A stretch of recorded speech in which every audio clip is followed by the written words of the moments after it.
வணக்கம். இது உங்கள் சேனல் கல்வி இலவசம். நான் உங்கள் வெற்றிக்கு வழிகாட்டி.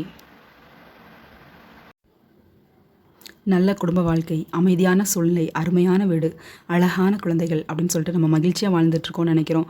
ஆனால் திரும்பி பார்த்தோம் அப்படின்னா இந்த வாழ்க்கை, இந்த மகிழ்ச்சி, இந்த மாதிரி ஒரு அமைதி, இந்த மாதிரி ஒரு சூழ்நிலை தொடரணும் அப்படின்னா நம்ம கையில் என்ன இருக்கணும் அப்படின்னா பொருளாதாரம், அதாவது பணம், அமௌண்ட்டு எப்போவுமே இருக்கணுங்க.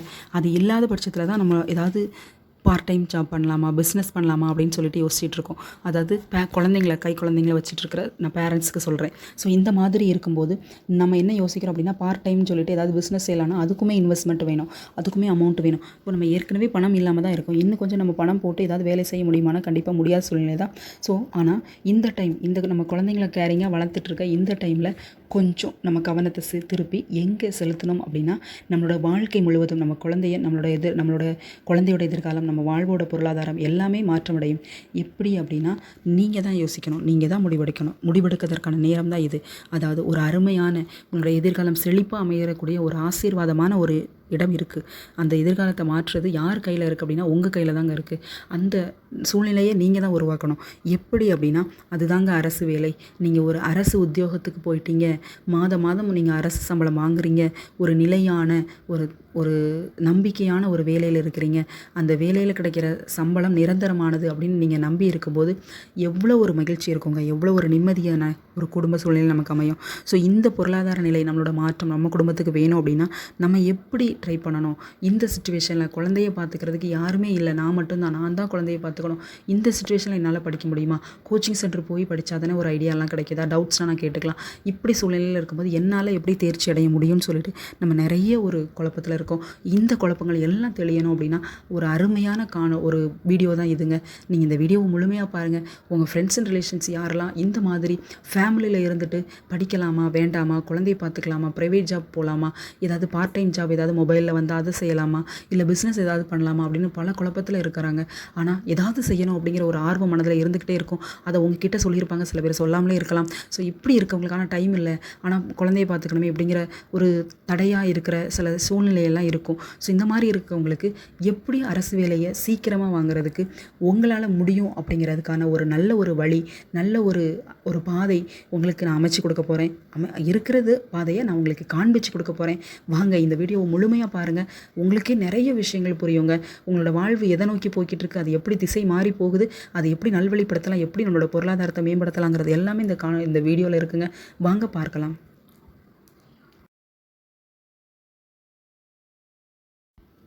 நெக்ஸ்ட் பாருங்கள், எந்த ஒரு கஷ்டம் நினச்சா தான் கஷ்டம். அதாவது எல்லாமே சுமை, இது ஒரு ரொம்ப கடினமாக இருக்குது அப்படின்னு நம்ம நினச்சா தான் கஷ்டம். அதாவது உங்கள் குழந்தைய வளர்க்கும் போது இது எவ்வளோ கஷ்டமாக இருக்குது தெரியுமா? எவ்வளோ நேரம் நான் அவங்க தூங்காமல் இருக்கான்னு தெரியுமா? அவனை தூங்க வைக்கிறேன், அவனை சாப்பிட வைக்கிறதுக்கு எவ்வளோ தொந்தரவாக இருக்குது தெரியுமா?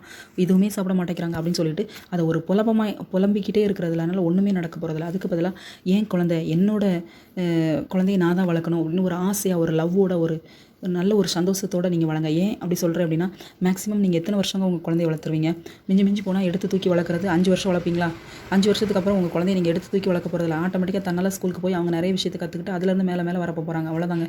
ஸோ அந்த 5 இயர்ஸ் தானங்க நீங்கள் ஸ்பெண்ட் பண்ண போகிறீங்க. ஸோ அதை ஒரு விருப்பத்தோட, உங்களோட இன்வால்மெண்ட்டோட, உங்களோட லவ்வோடு நீங்கள் செய்யுங்க. ரொம்ப ஈஸியாக இருக்கும். இது சுமையே கிடையாது, சுகமான காலங்கள் இது தான். ஆனால் அந்த காலத்தில் உங்களோட கனவுக்காக நான் சொன்ன மாதிரி உங்களோட டயத்தை நீங்கள் கண்டுபிடிச்சிட்டு உங்களுக்கான நேரம், ஒரு நாளைக்கு இத்தனை மணி நேரம் என்னோட படிப்பு, என்னோட கனவுக்கான, என்னோட லட்சியத்துக்காக நான் செலுத்துகிறேன் அப்படின்னு சொல்லிட்டு முழு மூச்சாக இறங்குங்க. எதற்காக சொல்கிறேன் அப்படின்னா இப்போது அன்மேரிடாக இருக்கிறாங்க, இப்போ தான் காலேஜ் முடிச்ச ஃப்ரெஷ் ஸ்டூடெண்ட்ஸாக இருக்கிறாங்க. அவங்க படிக்கிறாங்க, 15 மணி நேரம் படிக்கிறாங்க, கோச்சிங் சென்டர் போய் படிக்கிறாங்க. அவங்களால முடியுது, பட் என்னால் முடியலை அப்படின்னு நீங்கள் நினைக்கிறீங்க. அப்படி நினைக்கிறது தாங்க தப்பு. நீங்கள் நினைங்க உங்களால் முடியும்னு நினைங்க. எதுக்காக சொல்கிறேன் அப்படின்னா அவங்க 1 இயர் டார்கெட் ஃபிக்ஸ் பண்ணுறாங்கன்னு வச்சுக்கோங்க. 1 இயர் இல்லைனா 2 இயர்ஸ் ஃபிக்ஸ் பண்ணுறாங்க அப்படின்னா நீங்கள் அதை 3 இயர்ஸ் to 4 இயர்ஸ்க்குள்ளே கம்ப்ளீட் பண்ணுங்கள். ஏன்னா நியர்லி 1 இயர் வரைக்கும் நீங்கள் பேபியை கேர் பண்ணி அதிகமாக வளர்க்குறீங்க. நெக்ஸ்ட் வந்து கொஞ்சம் ப்ளே டைம், அவங்க அந்த மாதிரிலாம் விளையாட ஆரம்பிப்பாங்க. ஸோ அந்த மாதிரி விளையாடுற டைமில் கூட நம்ம அவங்களோட சேர்ந்து படிக்கலாம். அதற்கான ஐடியாலாம் இருக்குங்க. அதாவது அந்த 3 இயர்ஸ் நீங்கள் 3 to 4 இயர்ஸ் நீங்கள் டார்கெட் ஃபிக்ஸ் பண்ணுறீங்க அப்படின்னா டெய்லி 4 hours அது கண்டினியூவாக இருக்கணும். அந்த 4 ஹவர்ஸ்க்கு எந்த ஒரு எக்ஸ்கியூஸுமே இல்லாமல் நீங்கள் கண்டினியூவாக படிச்சிங்க அப்படின்னா உங்கள் குழந்தை வளர உங்களோட படிப்பு வளரும். அதே மாதிரி இடையில வரக்கூடிய எல்லா தேர்வுகளையும் நம்ம அட்டன் பண்ணும்போது நிறைய நாலேஜ் கிடைக்கும். ஏன்னா அந்த தேர்வு எழுதுறதுக்கு சொல்கிறதுக்கான காரணம் என்னென்னா அந்த ஒரு நாள் தான். அந்த ஒரு நாள் கண்டிப்பாக யாராவது ஒருத்தவங்க கிட்ட, உங்கள் பேரண்ட்ஸ்க்கு, பெரியவங்க கிட்ட கொடுத்துட்டு நீங்கள் தேர்வு எழுத போங்க. தேர்வு எழுதும்போது நிறைய அதிகமான விஷயங்கள் என்ன அப்படின்னா எந்த மாதிரி கொஸ்டின்ஸ்லாம் வர வாய்ப்பு இருக்குது. அதை நம்ம எப்படி கையாளுறோம் அப்படிங்கிற திறமை உங்களுக்கு கிடைக்கும். ஸோ இதை வந்து நீங்கள் கண்டிப்பாக பண்ணுங்கள். ஏன்னா நீங்கள் படிக்க ஆரம்பிச்சிட்டிங்க அப்படின்னா எந்த எக்ஸாம் வந்தாலும் அப்ளை பண்ணுங்கள். உங்கள் குவாலிஃபிகேஷன், உங்கள் படிப்புக்கு தகுந்த எந்த ஒரு வேலையாக இருந்தாலும் அதுக்கு அப்ளை பண்ணி டெஸ்ட் எழுதுங்க. எக்ஸாம் எழுதும்போது தான் உங்களுக்கு அந்த டைமில் அந்த 3 மணி நேரத்தை உங்கள் ப்ரெசன்ஸ் ஆஃப் மைண்டு எப்படி செயல்படுது, நீங்கள் படித்த விஷயத்தை எப்படி இம்ப்ளிமெண்ட் பண்ணுறீங்கிற எல்லாமே உங்களால் ஃபைன் பண்ண முடியும். ஸோ அதனால் எதையுமே சுகம் அப்படின்னு இல்லாமல் உங்களோட கனவு, உங்களோட லட்சியத்துக்காக மூவ் பண்ணுங்கள். கண்டிப்பாக உங்களுக்கு சக்ஸஸ் ரொம்ப பக்கத்தில் தான் இருக்குது. தேவையற்ற சந்தேகம் வேண்டாம். அதாவது எப்போவுமே நம்ம ஒரு குழப்பத்தில் இருக்கோம். என்ன குழப்பம் அப்படின்னா, படிக்கலாமா வேண்டாமா, கவர்மெண்ட் வேலை கிடச்சிருமா கிடைக்காதா, குழந்தைய யார் பார்க்குறது, கோச்சிங் கிளாஸ் போகலாமா, கோச்சிங் கிளாஸ் போனோன்னா ஃபேமிலியை ஒழுங்காக பார்த்துக்க முடியாதே, இப்படின்னு பல குழப்பத்தில் தான் இருக்கிறோம். இப்படி நம்ம திங்க் பண்ணுற நேரம் தான் அதிகம். திங்க் பண்ணிக்கிட்டே தான் இருக்கிறோம். யோசித்து ஒரே சந்தேகம், அப்படி பண்ணலாமா இப்படி பண்ணலாமான்னு குழப்பிக்கிட்டு இருக்க நேரத்தில் ஏதாவது ஒரு முடிவு எடுத்து அதை செயல்படுத்தணும் அப்படின்னா கண்டிப்பாக வெற்றி கிடைக்கும். அந்த செயல் வீரராக மாறாமல் தான் நம்ம இருக்கிறோம். நம்ம யோசிக்கும் போது நல்ல சிந்தனை யோசிக்கிறோமான்னு பார்க்குறீங்களா? எப்போவுமே வந்து நெகட்டிவ் தான் ஃபஸ்ட்டு வரும். முடியாது, நீ இந்த குழந்தைய கையில் வச்சுட்டு உன்னால் படித்து எக்ஸாம்லாம் பாஸ் பண்ண முடியாது அப்படிங்கிற வார்த்தை தான் உங்கள் மனசில் உங்களுக்கு கேட்கும். ஸோ இந்த மாதிரிலாம் இருக்கும்போது இந்த சிந்தனை வராமல் இருக்கணும்னு நம்ம என்ன செய்யணும்? யோசிங்க. ஸோ நல்ல சிந்தனையை சிந்திக்கணும். நீங்கள் யோசிக்கிறதுலையுமே நல்ல விஷயத்தை மட்டும்தான் யோசிக்கணும்.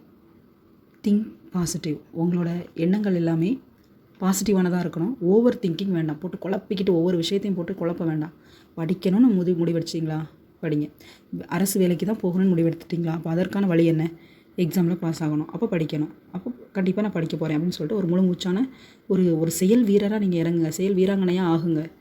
சொல்லிக்கிட்டே இருக்காதீங்க, செய்யுங்க, செயல்படுத்துங்க. என் லைஃப் அப்படி இருந்தால் நான் இப்படி ஆயிருப்பேன், இப்படி இருந்தால் அப்படி ஆயிருப்பேன், எனக்கு மாமனார் நல்லவங்களே இல்லை, அவங்க நல்லவங்களாக இருந்தால் நான் நல்ல ஒரு வேலைக்கு போயிருப்பேன், கண்டிப்பாக என் குழந்தைங்கள அவங்க பார்த்துருப்பாங்க, நான் படிச்சிருந்திருப்பேன். அப்படிலாம் கிடையவே கிடையாது. நீங்களாக போட்டு சிந்திக்கிறது உங்களோட குழப்பம்தான் அது. அதெல்லாம் விட்டுட்டு என்னால் முடியும், இந்த சுச்சுவேஷனில் கூட கோச்சிங் கிளாஸே போகாமல் இருந்து கூட என்னால் படித்து பாஸ் பண்ண முடியும், என்னால் அரசு வாயிலை வாங்க முடியும் அப்படிங்கிற நம்பிக்கை உங்களுக்கு இருந்ததுன்னா கண்டிப்பாக எல்லாமே சாத்தியம். ஸோ அதனால் ஃபஸ்ட்டு சந்தேகம் உங்களுக்கு வேண்டாம், குழப்பம், எந்த ஒரு ஓவர் திங்கிங் வேண்டாம். அதை தான் நான் சொல்கிறேன். ஓவர் திங்கிங் வேண்டாம். எது உங்களுக்கு தேவையோ, எது உங்களுக்கு நல்லதோ, எது உங்களோட வாழ்க்கை முறையை மாற்றுதோ, ஒரு நல்ல வழிப்படுத்துதோ அந்த சிந்தனைகளை மட்டுமே மேற்கொள்ளணும். Next, don't waste your time. அதாவது நம்ம நேரம் இல்லைன்னு சொல்லிட்டு இருக்கோம். ஆனால் நேரம் நம்மக்கிட்ட தான் இருக்குது. நம்ம தான் இதுதான் நம்மளுக்கான நேரங்கிறத கண்டுபிடிக்காமல் அதை கரெக்டாக பயன்படுத்தாமல் ஒரு நாள் முழுக்க நம்ம எவ்வளோ நேரம் வேலை செய்கிறோம், எவ்வளோ நேரம் குடும்பத்துக்காக, குழந்தைங்களுக்காக நம்ம செய்கிற செயல்கள், அதற்கான நேரம் அப்படின்னு சொல்லி நீங்கள் கால்குலேட் பண்ணி பார்த்தீங்க அப்படின்னா எவ்வளவோ நேரம் வீணாகுது.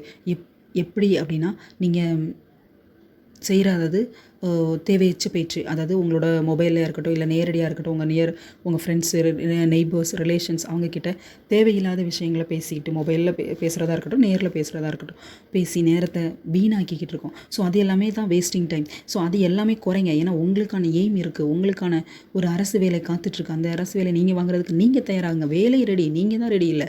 ஸோ அது மட்டும் இல்லாமல் இப்போ முக்கியமாக சொல்லணும் அப்படின்னா, டிவி, நாடகம், சீரியல்ஸ்லாம் அப்படியே லயனா ஒரு டே டைம்லேயும் இருக்கட்டும், ஈவினிங் டைமாக இருக்கட்டும், அப்படியே கண்டினியூவாக நைட்டு தூங்குற வரைக்கும் அவங்களோட அழுகை சத்தத்தை காதில் ஒழிச்சிட்டே இருக்கிற அளவுக்கு தான் பார்த்துட்ருக்கோம். ஸோ அதை கேட்டு அதுவே அப்படியே ஊறி போய் என்ன ஆகுமோ, நாளைக்கு என்ன ஆகுமோ, நாளை கழிச்சு என்ன ஆகுமோ, திங்கக்கிழமை என்ன ஆகுமோ, வெள்ளிக்கிழமை இப்படி முடிச்சிட்டாங்களே அப்படின்னு சொல்லிட்டு இதே குழப்பத்திலேயே தான் நம்ம இருப்போம். ஸோ இது எல்லாமே நம்மளோட வேஸ்டிங் டைம் தான். நம்மளோட நேரத்தை வீணாக்குறதுக்கான இதெல்லாம் பல இருக்குது. அதெல்லாமே நம்ம தூக்கி போட்டோம்னாலே நம்மளுக்கு அதிகமான நேரம் கிடைக்கும். அருமையாக உட்காந்து நம்மளால் படிக்க முடியும். அதாவது மொபைலில் நம்மளோட ஃப்ரெண்ட்ஸோட சேட் பண்ணுறது, எஃபியாக இருக்கட்டும், வாட்ஸ்அப்பில் ஸ்டேட்டஸ் போடுறது, ஸ்டேட்டஸ் ஃபுல்லாக உட்காந்து பார்க்குறது, இன்ஸ்டா எல்லாம் யூஸ் பண்ணலாம். பட் ஒரு லிமிட்டாகவும் கரெக்ட் டைம் எடுத்துகிட்டு கரெக்ட் டைம் மொபைலை தூர வச்சுக்கிறதாகவும் பார்த்துக்கோங்க. இல்லாத பட்சத்தில் நீங்களே ஏதாவது பண்ணுறீங்க அப்படின்னாலுமே அந்த உங்களோட மனம், உங்களோட கை, உங்களோட சிந்தனை எல்லாமே உங்களோட கண்ட்ரோலில் இருக்கணும். அந்தளவுக்கு நீங்கள் செயல்படுத்துனீங்கன்னா மிகவும் நல்லது. அதனால தான் எந்த ஒரு இடத்துலையுமே நம்ம வந்து டைமை வீணாக்கக்கூடாது. நம்மளோட டைம் நமக்கு தான், நம்மளோட படிப்பு நமக்கு தான், நம்மளோட அரசு வேலை நமக்கு தான். ஏன்னா உறுதியோடு நம்ம படிக்க ஆரம்பிக்கணும். ஸ்டடி டைம், அதாவது உங்களுக்கான டைம் இது. உங்கள் ஃபேமிலி சுச்சுவேஷனில், உங்கள் வீட்டில் உங்கள் குழந்தைங்கள பார்க்குறதா இருக்கட்டும், உங்கள் கணவரை பார்த்துக்கிறதா இருக்கட்டும், அவங்களுக்கு தேவையான செயல்கள், அந்த சமையல் செய்கிறதுலேருந்து எல்லா வேலைகளும் நம்ம செய்கிறதா இருக்கட்டும், எல்லாத்தையும் முடித்தாலும் எக்ஸ்ட்ரா ஒரு டைம் இருக்கு இல்லையா, அது எந்த டைம்? டே டைமில் எவ்வளோ நேரம் கிடைக்குது? மார்னிங் எவ்வளோ டைம் கிடைக்குது, நைட் எவ்வளோ டைம் கிடைக்குது அப்படிங்கிறத கால்குலேட் பண்ணிங்கன்னா நியர்லி கண்டிப்பாக ஒரு 4 ஹவர்ஸ்க்கு கண்டிப்பாக மிச்சமாகும். 24 ஹவர்ஸில் ஒரு 4 ஹவர்ஸ் உங்களுக்காக, உங்களோட ஒரு ஆசைக்காக, உங்களோட லட்சியத்துக்காக நீங்கள் செலவிட முடியாதா? நான் 4 மணி நேரம் தான் கேட்கேன். 20 மணி நேரம் உங்கள் குடும்பத்துக்காகவோ உங்களோட தூக்கம், உணவு அதுக்காகவும் நீங்கள் பயன்படுத்தினாலும் 4 மணி நேரம் உங்களோட லட்சியத்துக்காக நீங்கள் செயல்படுத்துங்க. ஆனால் அதை டெய்லி செயல்படுத்துங்க. கண்டினியூவாக, அதாவது கன்சிஸ்டண்ட்டாக அந்த செயல் வந்து கன்சிஸ்டண்ட்டாக இருக்கணும். ஒரு நாள் செஞ்சுட்டு பல நாள் பிரேக் விடுற மாதிரி இந்த மாதிரி இருக்கக்கூடாது. கண்டினியூவாக நீங்கள் செஞ்சுட்டே இருங்க. அதுதான் மிக முக்கியம். உங்களுக்கான டைமை கண்டுபிடிச்ச உடனே, அதாவது இதுதான் எனக்கான ஃப்ரீ டைம், இதுதான் என்னோட படிப்புக்கான டைம் அப்படின்னு நீங்கள் ஃபைண்ட் பண்ணிட்டீங்க, கண்டுபிடிச்சிட்டிங்க அப்படின்னா அந்த டயத்தில் ஒவ்வொரு நிமிஷமும் ஒவ்வொரு நொடியும் உங்களுக்கான மதிப்பெண்ணை பெற்றுத்தரக்கூடியதுன்னு உட்காந்து முழு மூச்சாக படிங்க. அப்படி படிக்கும்போது பகல் முழுவது அதாவது நம்மளோட கோச்சிங் கிளாஸ் போய் நம்மளோட சகோதரிகள்லாம் படிக்கிறாங்க, 15 மணி நேரம் படிக்கிறவங்களும் இருக்கிறாங்க. ஸோ அந்த மாதிரி முழு மூச்சாக படிக்கிறேன்னு சொல்கிறவங்களுக்கு மத்தியில் நம்மளால் 4 மணி நேரம் 5 மணி நேரம் மட்டும் படித்தோம் அப்படின்னா, ஏன்னா நம்மக்கிட்ட முழு கான்சன்ட்ரேட்டும் அந்த 5 மணி நேரத்துக்குள்ள மட்டும்தான் இருக்கும். பட் அவங்களுக்கு வந்து நாள் முழுக்க இருக்குதுன்னு சொல்லிட்டு அவங்க கொஞ்சம் அசால்ட்டாக இருக்க வாய்ப்பு இருக்கு. ஆனால் நம்மளுக்கு இதுதான் நேரம், இவ்வளவு தான் நேரம், என்னால் முடியும், இந்த ஒவ்வொரு நிமிஷத்தையும் நான் வீணாக்காமல் முழு மூச்சோட படிப்பேங்கிற வெறியோடு நம்ம படித்தோன்னா கண்டிப்பாக அரசு வேலை வாங்கிடலாம். நம்ம அமைதியாக இருக்கணும், பொறுமையாக இருக்கணும். எந்த இடத்துலன்னு பாருங்கள். அதாவது நம்மளை கிண்டல் பண்ணுறவங்க, நக்கல் பண்ணுறவங்க, அவள் பாரு அவளோட ஹஸ்பண்டை வேலைக்கு அனுப்பிச்சிட்டு அவனோட சம்பளத்தில் உட்காந்து தின்னுக்கிட்டு இருக்கிறான், 2 வருஷம் ஆச்சு, 3 வருஷம் ஆச்சு, குழந்தைய பெற்றாச்சு, வளர்த்தாச்சு, இன்னும் பாரு ஒரு வேலைக்கு போகிறாளான்னு பாருன்னு சொல்லிட்டு உங்கள் உறவினர்களாக இருக்கட்டும், உங்கள் வீட்டாராக இருக்கட்டும், உங்கள் மாமனார் மாமியார் யார் பேசினாலும் பரவாயில்ல, உங்கள் ரிலேஷன்ஸ் யாராக இருந்தாலும் இந்த கம்பேர் பண்ணி பேசுகிறவங்க, நக்கல் பண்ணுறவங்க, கிண்டல் பண்ணுறவங்க யாராக இருந்தாலும் ஓகே.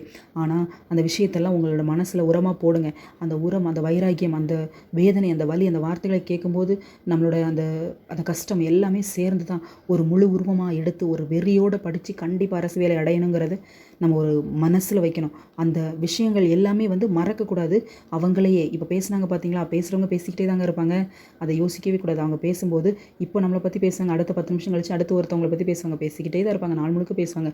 ஆனால் இப்போ பேசிகிட்டு இருக்காங்களே இதே வாய் இன்னும் ஒரு 6 மாதம் கழிச்சு, இன்னும் ஒரு 2 வருஷம் கழிச்சு, இவளா கஷ்டப்பட்டு படித்தா, அந்த கை குழந்தைய வச்சுட்டு படித்தா, அப்போ பாரு கஷ்டப்பட்டு படித்ததுனால இப்போ ஒரு கவர்மெண்ட் உத்தியோகத்தில் இருக்கா, நல்ல சம்பளம் வாங்கிட்டு இருக்கா, அவள் பாரு எப்படி ஒரு கார் வச்சிருக்கா பாரு, எவ்வளோ பெரிய வீடு கட்டியிருக்கா பாருன்னு சொல்லிட்டு அவங்களையே யார் உங்களை கிண்டல் கேலி நக்கல் பேசினாங்களோ அவங்க முன்னாடி, அவங்களோட கண் முன்னாடி நம்ம உயர்ந்து காட்டணுங்க. இதுதாங்க சவால். இதுதான் அவங்களுக்கு கொடுக்குற நம்ம பதிலாக இருக்கணும்.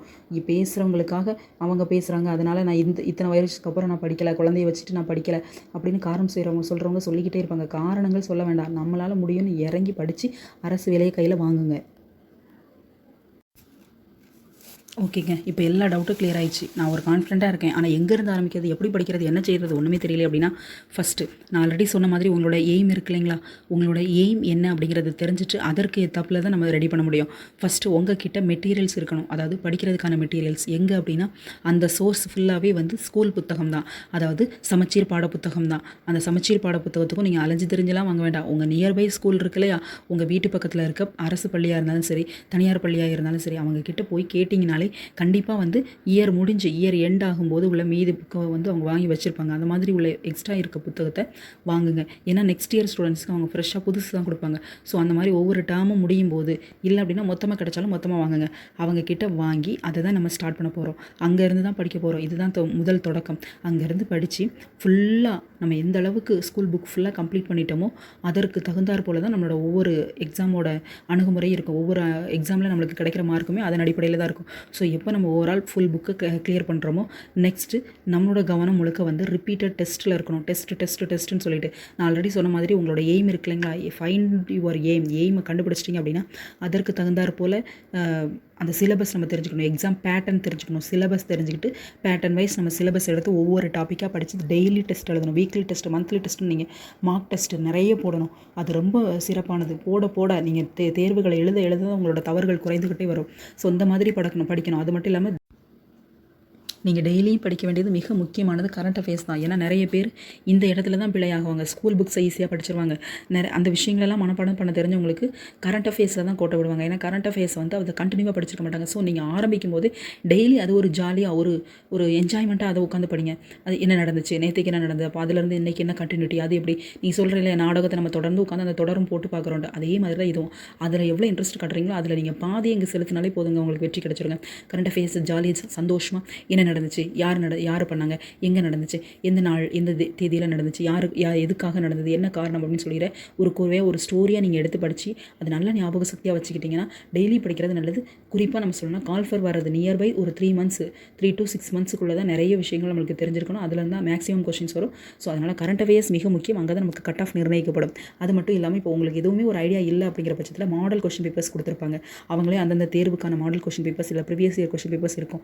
அதை எடுத்து கூட நம்ம படிக்கலாம். ஸோ அதெல்லாம் வந்து உங்களுக்கு ஒரு ஐடியாவை கிடைக்கக்கூடியது. எந்த இடத்துல அதிக கொஷின்ஸ் இருக்குது, அப்போ நம்ம இந்த இடத்துல அதிக கவனம் செலுத்தி படிக்கணுங்கிற ஒரு ஐடியா இதில் கிடைக்கும். ஸோ இதன்படி நீங்கள் படிச்சிங்கன்னா கண்டிப்பாக உங்களுக்கு வெற்றி நிச்சயம், அரசு வேலை நிச்சயம்.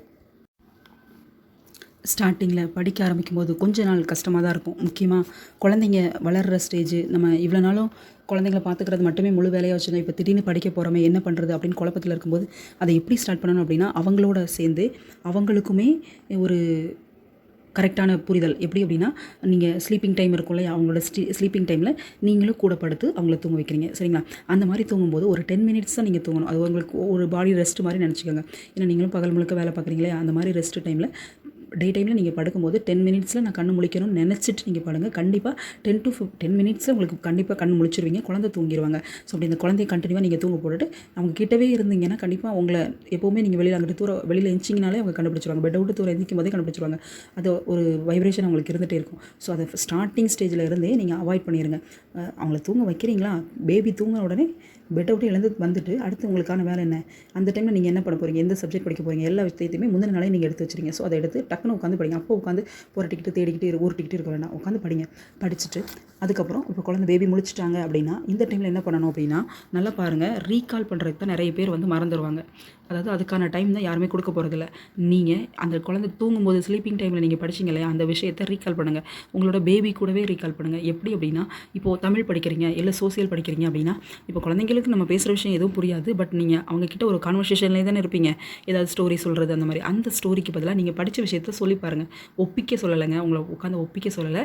அதாவது படித்த விஷயத்தை ரீகால் பண்ண சொல்கிறேன். அது ஒரு பாயிண்ட்ஸாவோ இல்லை ஸ்டோரியாவோ நீங்களே மேக் பண்ணி சொல்லும்போது உங்களுக்குமே அந்த விஷயம் ஞாபகம் வரதானே இருக்கும். அந்த குழந்தைங்களுக்கும் ஜாலியாக அம்மா ஏதோ பேசுகிறாங்க அப்படிங்கிற மாதிரி ஒரு லிசனிங்கில் இருப்பாங்க அவங்க, சரிங்களா? ஸோ இது வந்து தமிழும் ட்ரை பண்ணலாம், சோசியல் ட்ரை பண்ணலாம், சயின்ஸில் ட்ரை பண்ணலாம்.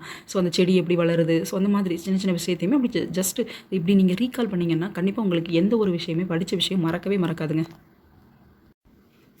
இப்போ நெக்ஸ்ட்டு குழந்தை கொஞ்சம் வளர்ந்துட்டாங்க. இப்போ அவங்களோட ஸ்லீப்பிங் டைம்லாம் மாறுது, ஈட்டிங் டைம் கொஞ்சம் அதிகமாக எடுத்துக்கிறாங்க. ஸோ இந்த மாதிரி கொஞ்சம் பிரச்சனை இருந்ததுன்னு வச்சுக்கோங்க. அப்போ நீங்கள் என்ன பண்ணுவீங்க அப்படின்னா 3 மந்த்ஸ் படிச்சுட்டு சரி இதுக்கப்புறம் படிக்க முடியல விட்டுறலாம் அப்படின்னு சொல்லிட்டு விட்டுருதீங்க. அப்படி இருக்கவே கூடாதுங்க. கன்சிஸ்டன்ட் ரொம்ப முக்கியம். அதாவது தொடர்ச்சியாக நம்ம படிக்கணும். அப்படி படிக்கும்போது தான் நம்மளோட ஸ்டடீஸ் க்ரோ ஆகும். நம்ம குழந்தை எப்படி 3 மாத குழந்தையாக இருக்கும்போது எப்படி இருந்தாங்க, இப்போ 6 மாத குழந்தையாக இருக்கும்போது எப்படி இருக்காங்க, அதே இது இப்போ 2 இயர்ஸ் பேபியாக இருக்கும்போது எப்படி வளர்றாங்க அப்படின்னு சொல்லிட்டு இருக்குதோ அதே மாதிரி தான் உங்களோட ஸ்டடீஸ் நாளுக்கு நாள் வளர்ந்து கொண்டே தான் இருக்கணும். எப்போவுமே அது வந்து நின்று விடக்கூடாது. அதோட வளர்ச்சி தடைபற்றக்கூடாது எந்த ஒரு சூழ்நிலை.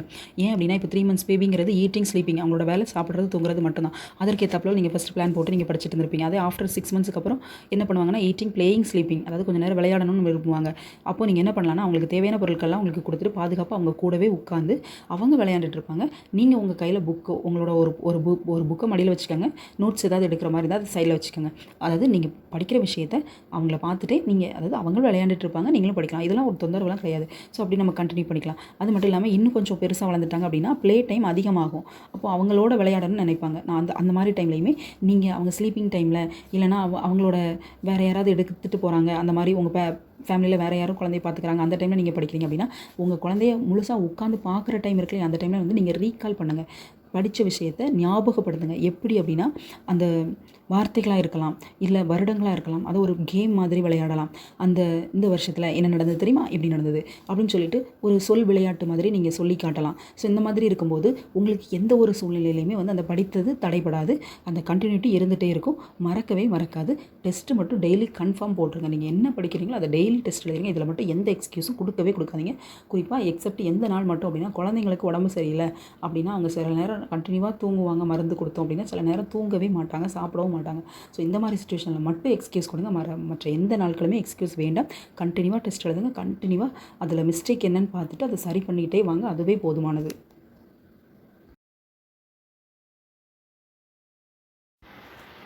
இந்த வீடியோவை முழுமையாக பார்த்ததற்கு நன்றி. கல்வி இலவசம் யூடியூப் சேனலை சப்ஸ்கிரைப் பண்ணுங்கள், ஷேர் பண்ணுங்கள், லைக் பண்ணுங்கள். Thank you friends.